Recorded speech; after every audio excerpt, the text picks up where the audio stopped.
ارشاد فرمایا کہ حضور نبی کریم صلی اللہ تعالی علیہ وسلم سے اور جو اللہ سے محبت اور اس کی تعظیم کرتے ہیں تو پھر انہیں خالق کائنات نے کن کن چیزوں کا حکم ارشاد فرمایا۔ آج جب دین کی بات آتی ہے ہمیں رشتہ داریاں نظر آتی ہیں سے ماں جی رشتہ داری جو مسلو ماں جو سورو ماں چھا کرا سائیں او بھائی قرآن کیا حکم دے رہا ہے۔ آئیے 28واں پارہ پڑھنے لگا ہوں۔ اگر اللہ اور اس کے رسول پہ ایمان رکھتے ہو، اللہ اور اس کے رسول پہ جناب والا اس کی تعظیم اور توقیر کرتے ہو، تو خالق کائنات 28واں پارہ سورہ مجادلہ آیت نمبر 22 میں ارشاد فرمایا، لا تجد قوما يؤمنون بالله واليوم الآخر يوادون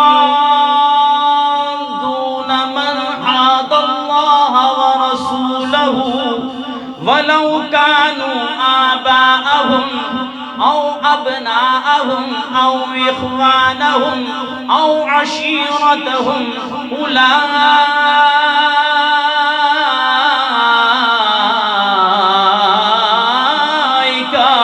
كتب في قلوبهم الإيمان۔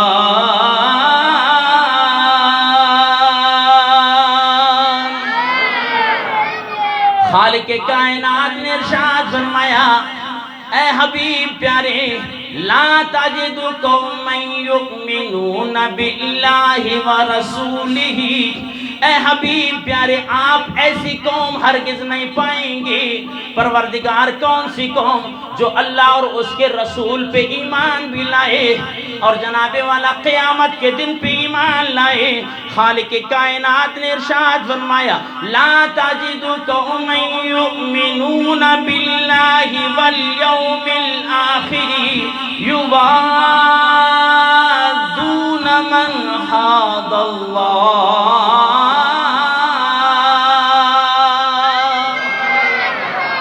جو اللہ اور اس کے رسول اور قیامت کے دن پہ ایمان لاتا ہے تو خالق کائنات نے ارشاد فرمایا، ایسا مومن لا یوادون، وہ دوستیاں نہیں کرتا، مولا کن کے ساتھ دوستی نہیں کرتا، من حاد اللہ،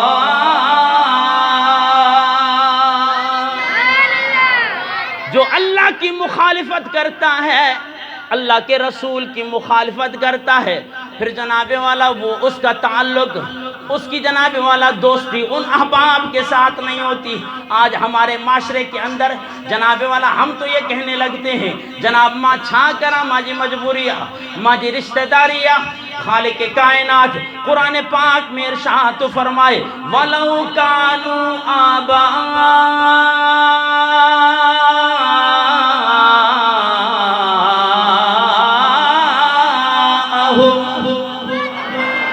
اگرچہ وہ اللہ اور اس کے رسول کا دشمن، وہ تمہارا باپ ہی کیوں نہ ہو، اس کے ساتھ پھر کوئی تعلق نہیں ہوگا۔ خالق کائنات نے ارشاد فرمایا، وَأَبْنَاءَهُمْ أَوْ أَبْنَاءَهُمْ، اگرچہ وہ تمہارے بیٹے ہی کیوں نہ ہو۔ اور خالق کائنات نے ارشاد فرمایا، أَوْ إِخْوَانَهُمْ، وہ تمہارے بھائی کیوں نہ ہو، أَوْ عَشِيرَتَهُمْ، وہ تمہارے کوئی کنبہ قبیلہ والے کیوں نہ ہو۔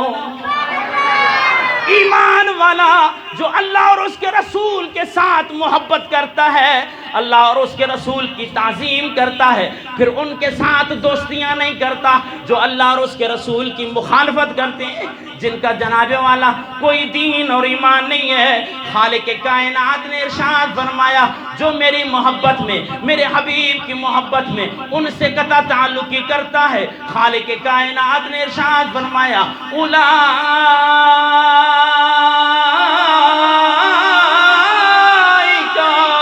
كتب في قلوبهم الإيمان۔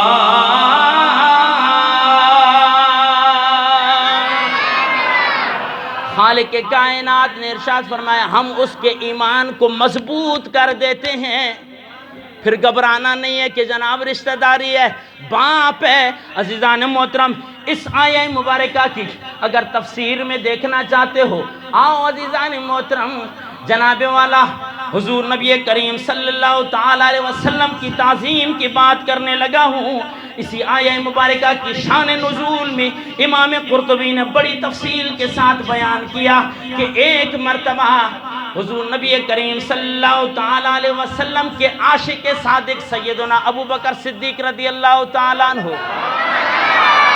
آپ کی موجودگی میں آپ کے والد ابو قحافہ جو اب تک مسلمان نہیں ہوئے، انہوں نے حضور نبی کریم صلی اللہ تعالی علیہ وسلم کی شان میں نازیبا الفاظ بیان کر دیے۔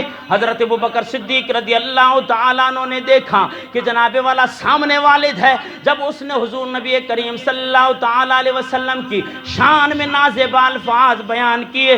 عزیزان محترم، آئیے قرطبی پڑھنے لگا ہوں کہ ان ابا قحافہ سب النبی صلی اللہ علیہ وسلم، کہ جب حضور نبی کریم صلی اللہ تعالی علیہ وسلم کی ابو قحافہ نے گستاخی کی، بے ادبی کی، فسکہ ابو بکر سکہ، حضرت ابو بکر صدیق رضی اللہ تعالیٰ عنہ نے اپنے والد گرامی کو سسر کی بات نہیں ہو رہی، جناب والا کزنہ مانجو سوٹ رسائی ماں چھا کرا، ماں کی رشتہ داری خراب کی تھے۔ عزیزان محترم، ایمان اس چیز کا تقاضا نہیں کرتا، سامنے عاشق رسول ہے اور سامنے والا گستاخی کرنے والا باپ ہے، ابو قحافہ ہے، سب النبی، جب اس نے نبی کریم صلی اللہ تعالی علیہ وسلم کی شان میں نازیبا الفاظ ارشاد فرما رہے ہیں، وہ ابو بکر صدیق نے فسکہ سکتن، ایک ایسا مکہ دے مارا۔ حدیث پاک کے الفاظ ہیں، تفسیر کے الفاظ ہیں کہ ابو قحافہ کی حالت کیا ہو گئی کہ فسقط منہا علی وجہہ،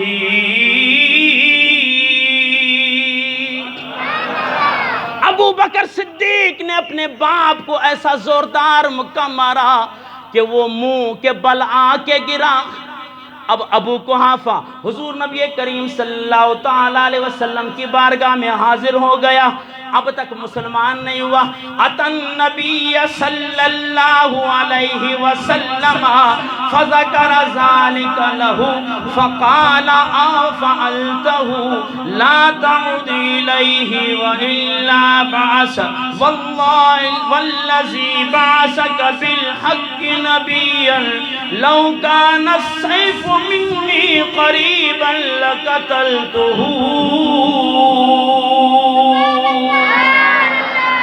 ابو قحافہ حضور نبی کریم صلی اللہ تعالی علیہ وسلم کی بارگاہ میں حاضر ہو گیا۔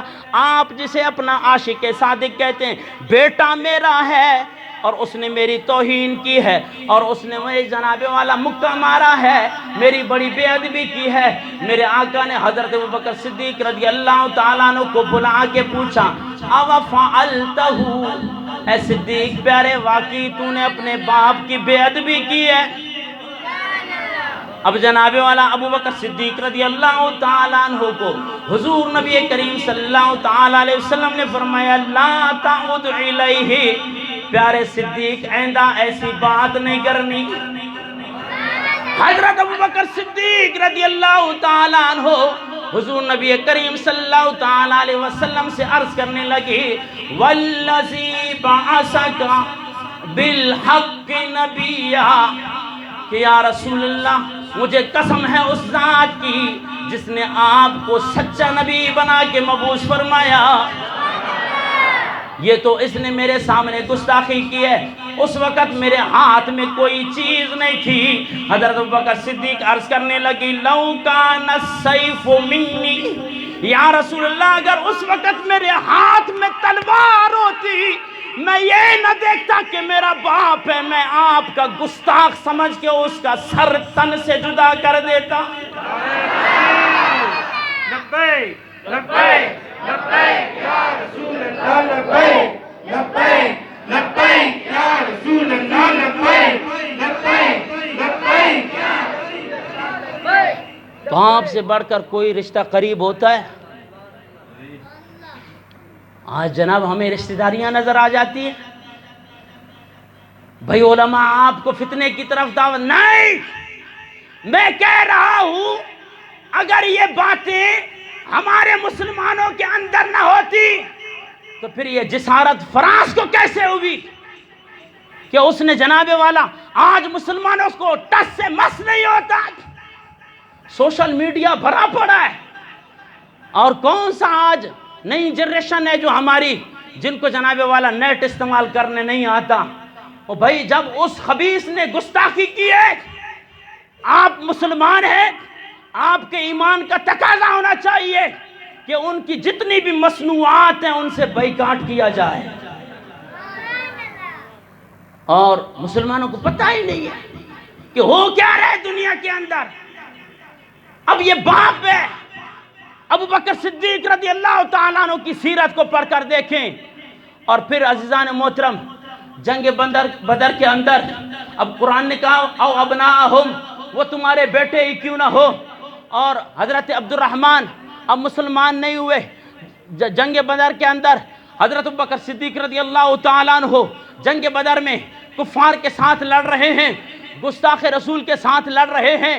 جب عبد الرحمن رضی اللہ تعالیٰ عنہ ایمان لے آئے، حضرت ابو بکر صدیق رضی اللہ تعالیٰ عنہ کے بیٹے، تو پھر آپ اس کا تذکرہ کر رہے ہیں جنگ بدر کا کہ اے ابا جان، آپ کو معلوم ہے جب بدر کے مقام پہ آپ کی مسلمانوں کی اور کافروں کی لڑائی ہو رہی تھی، ابا جان اس وقت آپ میری تلوار کے نیچے بار بار 2-3 مرتبہ آئے، لیکن میں نے کہا کہ نہیں یہ میرے باپ ہے، میں نے چھوڑ دیا.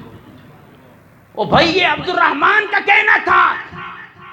حضرت ابو بکر صدیق رضی اللہ تعالیٰ عنہ اپنے بیٹے سے کہنے لگے بیٹا وہ تو تھا، تو نے مجھے باپ سمجھ کے چھوڑ دیا. اگر اس وقت میری نظر تجھ پہ پڑتی، میں یہ نہیں دیکھتا کہ عبد الرحمن میرا بیٹا ہے، میں اپنے نبی کا گستاخ سمجھ کے تیرا سر تن سے جدا کر دیتا. آج ہمیں تو اپنی بیویوں کی محبت نظر آتی ہے، صحیح رشتہ داری خراب تھی ہوئی تھی. قرآن تو کہہ رہے کہ اگر اللہ اور اس کے رسول پہ ایمان رکھتے ہو تو پھر اللہ اور اس کے رسول کے مخالفت کرنے والوں کے ساتھ پھر تعلق نہیں ہونا چاہیے. لا تجد قوم یؤمنون باللہ. اے حبیب پیارے آپ ایسی قوم ہرگز نہیں پائیں گے کہ وہ اللہ اور اس کے رسول اور قیامت کے دن پہ ایمان بھی رکھے، ماں مومنہ مسلمانہ اللہ اور ان کے رسول سے پیار کندو نماز ہو بھی مسلمان آشے کیا کرو رشتہ داری نہیں. عزیزان محترم اور اس سے ہٹ کے اگر اس قرآن پاک کی مزید تفسیر میں او اخوانہم، اگرچہ وہ تمہارے بھائی کیوں نہ ہو، اگر اللہ اور اس کے رسول کا مخالف ہے اس کے ساتھ ہمارا کوئی تعلق نہیں ہے، کوئی تعلق نہیں ہے. تفسیر قرطبی والا لکھتا ہے کہ جناب والا حضرت مصعب بن عمیر رضی اللہ تعالی عنہ آپ جنگ بدر میں اپنے بھائی عبید بن عمیر کو ان کی کھوپڑی اتار کر حضور نبی کریم صلی اللہ تعالی وسلم کے قدموں کے سامنے رکھ دی. یا رسول اللہ یہ اگرچہ میرا خونی بھائی ہے، تیرا گستاخ ہے، اس کا علاج یہی ہے. اور پھر اس لیے آج اس وقت کے کلندر نے قبلہ امیر المجاہدین علامہ خادم حسین رضوی دامت برکاتہم القدسیہ معذوری کی حالت ہے لیکن ایمان پختہ ہے. آپ نے کہا کہ بس کفر کو یہ پیغام دے دو کہ من سب نبیًا، من سب نبیًا، اس کا معنی یہ ہے جو نبی کی گستاخی کرے گا اسے قتل کر دو. من سب نبیًا فاقتلوہ، اس کا جواب کیا ہے؟ فاقتلوہ. من سب نبیًا فاقتلوہ. بولیے من سب نبیًا، من سب نبیًا. ڈر رہے ہیں آپ میرے خیال میں؟ اور بھائی قرآن کا فیصلہ ہے. امام عیاض مالکی رضی اللہ تعالیٰ عنہ آپ فرماتے ہیں جو نبی کریم صلی اللہ تعالیٰ علیہ وسلم کی گستاخی کرتا ہے اسے پھر زندہ رہنے کا حق حاصل ہے. تو من سب نبیًا، من سب نبیًا، من سب نبیًا. آپ کہیں سے مولانا صاحب نے تو ایسی بات کر دی ہے، تو آؤ صحابہ کرام کی سیرت کو اٹھا کر دیکھتے ہیں. ہم تو حضور نبی کریم صلی اللہ تعالی وسلم کی ذات اور آپ کے نام کی تعظیم کرتے ہیں. آؤ صحابہ کرام کی زندگی کا مطالعہ کر کے دیکھیں. صحابہ کا تو مزاج یہ ہے کہ صحابہ حضور نبی کریم صلی اللہ تعالی علیہ وسلم کی جس سواری پر آپ سوار ہوئے اس سواری کے پیشاب مبارک کی بھی صحابہ کرام تعظیم کرتے ہیں. بآواز بلند کے گھبرائیں نہیں، انشاءاللہ آپ کو قرآن سے دلیل دے رہا ہوں. جس کو اب اگر اپنا جگر ٹھنڈا کرنا ہو نا وہ چلا جائے اور قرآن پاک کھول کے سورہ حجرات آیت 26واں پارہ آیت نمبر 9 کا شان نزول جا کے پڑھ لے. کسی بھی مفسر کا ترجمے والا قرآن اٹھا کر سورہ حجرات کی آیت نمبر 9 کا شان نزول پڑھ لے، اسے پتہ چل جائے گا کہ صحابہ کرام کا مزاج کیا ہے. حضور نبی کریم صلی اللہ تعالی علیہ وسلم اپنے غلام حضرت عبداللہ بن رواحہ کے ساتھ عبداللہ بن ابی جو کہ منافقین کا سردار ہے، ان کے محلے سے حضور نبی کریم صلی اللہ تعالی علیہ وسلم کا آپ کی سواری کا گزر عبداللہ بن ابی کے محلے سے ہوا، اور حضور نبی کریم صلی اللہ تعالی علیہ وسلم کے دراز گوش نے پیشاب مبارک فرما لیا. یہ دراز گوش اگر کوئی نہ سمجھے، دراز گوش کا مطلب ہے جس کے کان بڑے ہوں، جسے ہم گدھا کہتے ہیں، لیکن اندازہ کریں کہ ہم اتنی محبت اور تعظیم والے ہیں کہ جس چیز کو نسبت ہو جائے میرے آقا سے ہم اس کی بھی تعظیم اور توقیر کرتے ہیں. ہاں، یہ کوئی عام گدھے کی بات نہیں ہو رہی ہے، یہ دراز گوش کی بات ہو رہی ہے جسے میرے آقا کا لمس حاصل ہو گیا. حضور جس سواری پہ سوار ہوئے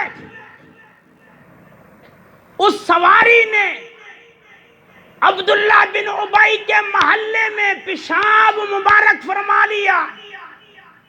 منافق نے ناک چڑھا لی، جس طرح کے جناب والا کوئی کپڑا چڑھا لے اپنی ناک پہ. جب اس انداز کو عبداللہ بن رواحہ رضی اللہ تعالی عنہ نے دیکھا تو کہا، اے منافق تجھے شرم نہیں آتی؟ یہ صحابی رسول میرے آقا کی موجودگی میں کہاں تجھے حیا نہیں آتی؟ اور پھر صحابی رسول نے کیا آپ نے فرمایا، خدا کی قسم میرے آقا کی سواری کے پیشاب مبارک کی خوشبو تجھ سے کئی درجے بہتر ہے. کس کا؟ میرے آقا جس سواری پہ سوار ہوئے اس سواری کی نہیں، اس سواری کے جناب والا پیشاب مبارک پہ بھی صحابہ کرام کو غیرت آتی تھی. ہمارا مسلمان ہے عجیب بات کرتا ہے جی، صحابہ کرام نے جی میلاد منایا. بھئی اب تک تمہیں میلاد کے لیے دلیل چاہیے؟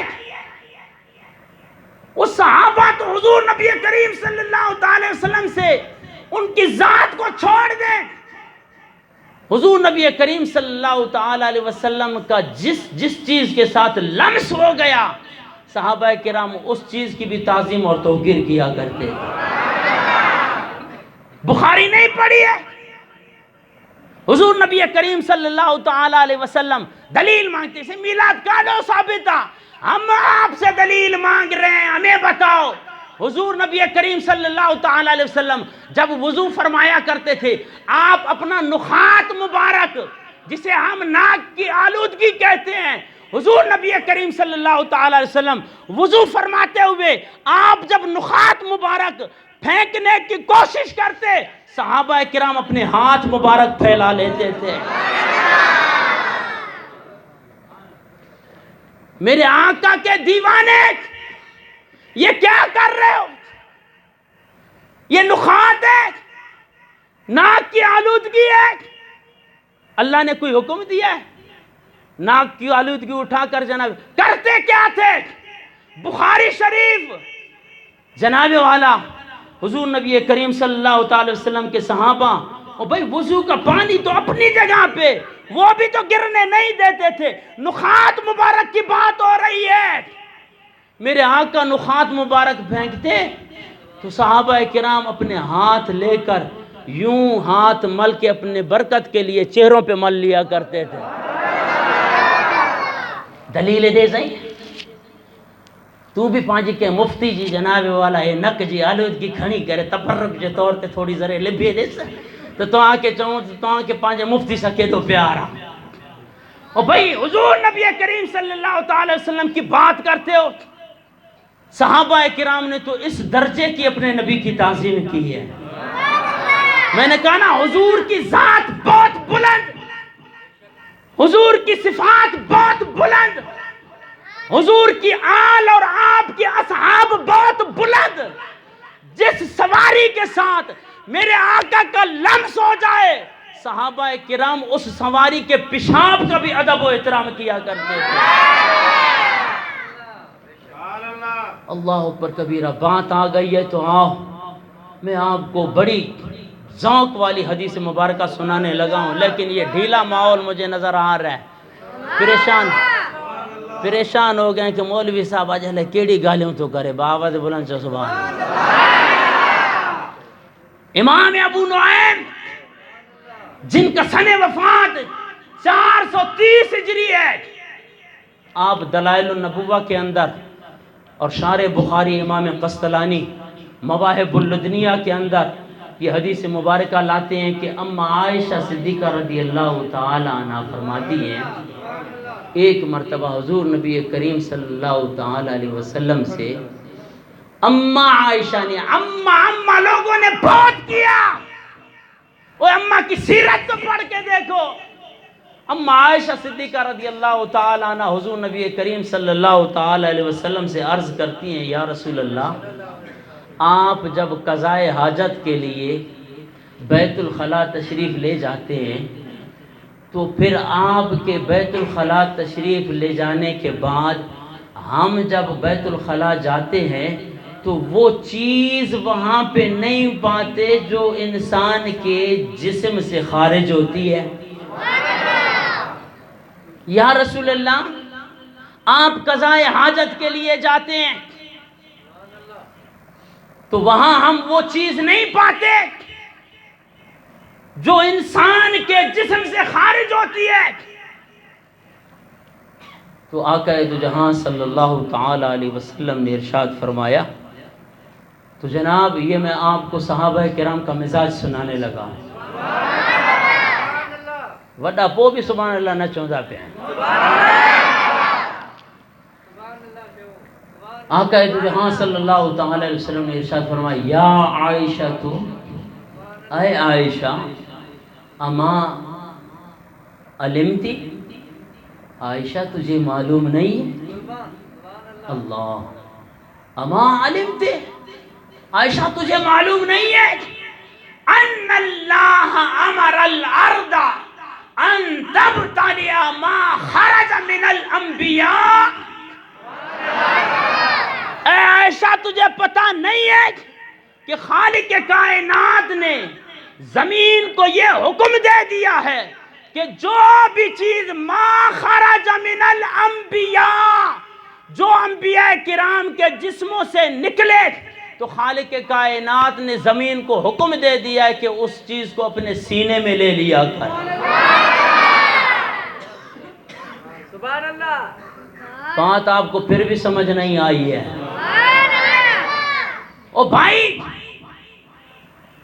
اس بے نیاز رب کو کیا ضرورت تھی کہ حضور نبی کریم صلی اللہ تعالی علیہ وسلم کے بول اور براز کے لیے، انبیاء کرام کے براز کے لیے جناب والا زمین کو حکم دے دیا کہ آپ وہ جو چیز انبیاء کرام کے جسموں سے خارج ہو اسے اپنے سینے میں لے لیا کر۔ آخر کیا اس بے نیاز کو اس چیز کی ضرورت تھی. میں ساری رات سوچتا رہا. اب میں ان موحدوں کے لیے رب کا مزاج پیش کرنے لگا ہوں. عزیزان محترم، انسان کی ایک طبیعت ہے، اگر وہ کسی شخص کا پاخانہ دیکھ لے تو اس کی طبیعت بوجھل سی محسوس کرتا ہے، ایسے منہ چڑھا لیتا ہے کہ یار گندگی ہے وہاں پہ. اور تو بھائی اب اللہ تبارک و تعالی نے زمین کو یہ حکم دے دیا کہ انبیاء کرام کے جسموں سے جو چیز خارج ہو تو اسے اپنے سینے میں لے لیا کر. آخر جناب اس کی ضرورت کیوں تھی؟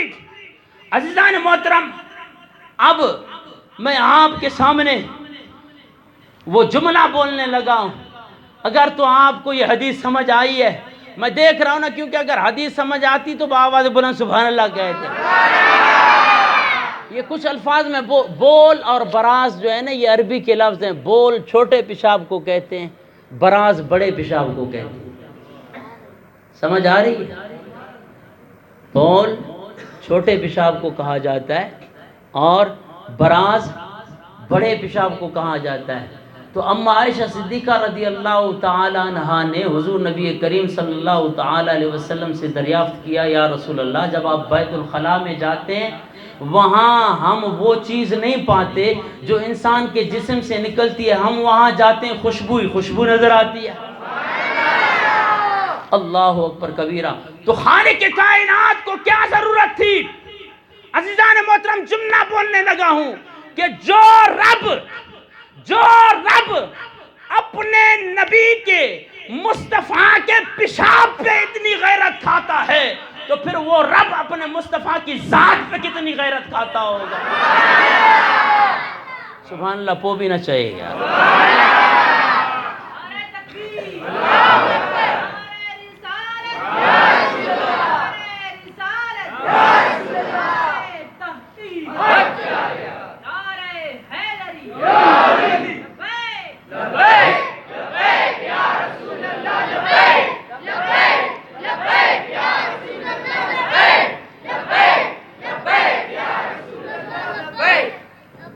یہ ہے خالق کائنات کا مزاج کہ میرے حبیب سے کتنا پیار کرنا چاہیے. اب رب تو حضور نبی کریم صلی اللہ تعالی علیہ وسلم کے پیشاب پہ اتنی غیرت کھا رہے ہیں. آج مسلمان میلاد کاروں سے ثابت ہے، یہ جھنڈا آندا ہی صحابہ کرام ہے، اب جھنڈوں پہ یہ آ گیا. یہ اب میلاد پہ اس کو ثبوت چاہیے مسلمان کو. افسوس ہے یار، سوالات دیکھیں ان کے، میلاد کہاں سے ثابت ہے؟ تو میلاد کے بہت سارے دلائل ہیں. خالق کائنات نے بڑی عظمتیں اور بڑی رفتیں سرکار دو جہاں صلی اللہ تعالی علیہ وسلم کو عطا کی ہیں. تو میلاد پہ ہمیشہ تذکرہ ہوتا بھی رہا ہے. دعا ہے کہ خالق کائنات ہمیں حضور نبی کریم صلی اللہ تعالی علیہ وسلم کی تعظیم اور توقیر کرنے کی توفیق عطا فرمائے. وما علیہ الا البلاغ.